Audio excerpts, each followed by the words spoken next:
Hi, my name's Amanda, and I'm here to report on what I learned and what I found from doing the Buhi bag student simulation, and what I learned from my goals and my marketing plan for the company. And I'm just really excited to share what I learned. So we can go ahead and get started. So to start with the goals from the CMO, their goals for us were to spend the entire budget, but spend it wisely.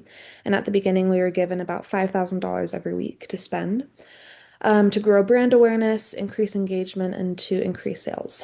And so ultimately, what I took from this was that, if we want to increase brand awareness, engagement, and sales, the best thing to focus on was, to think about how we can increase Buhi's following count. Because I felt that that would affect all of those other areas, that we're wanting to set goals on to increase. So, so that kind of led into how I created my goals for Buhi's social media marketing.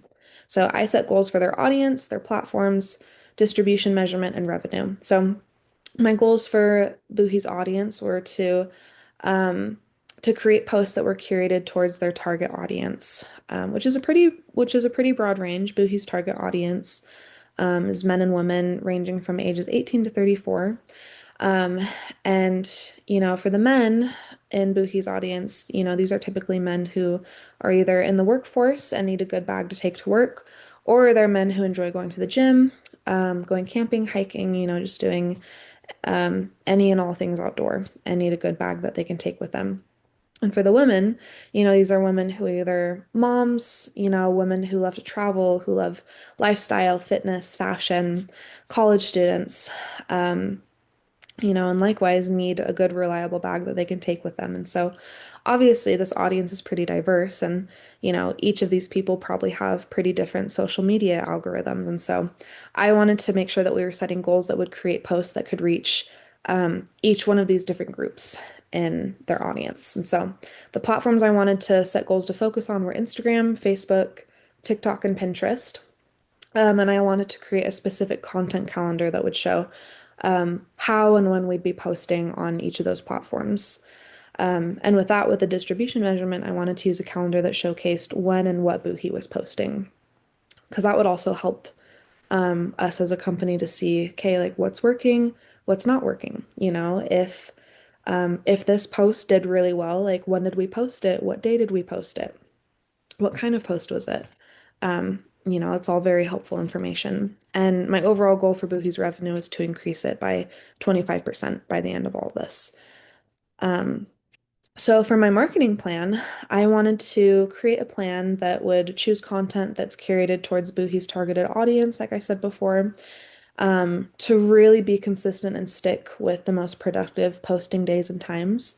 It might be productive to post on Instagram at 1 p.m. on a Tuesday, but it might not be that way for Facebook. So it's important to have a plan that ensures that you're posting in the most productive ways on certain social media platforms.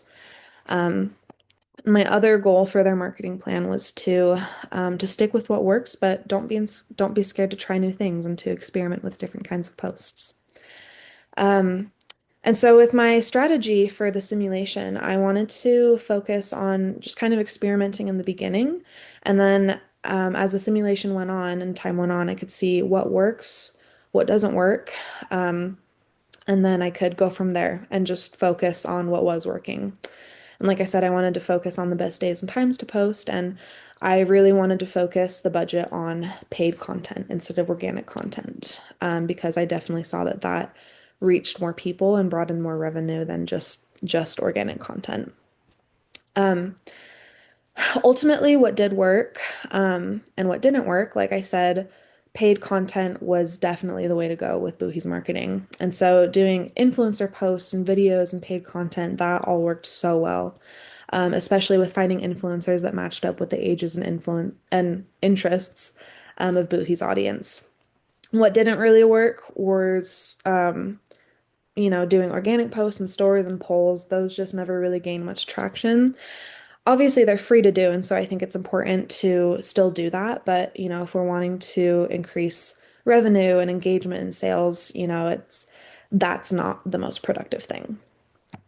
With the crisis that happened, I think that that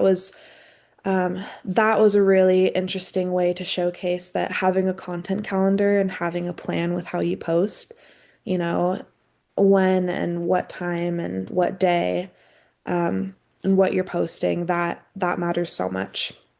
And with the Taylor Swift crisis, we saw that changing Buhi's regular content schedule to make sure that for the week following the Taylor Swift crisis, it that just made such a big difference because it showed that Buhi cared to right their wrongs, that the higher ups in the company, their CEO, they were aware of what was going on and they wanted to ensure that they were working to correct this and make sure that it never happened.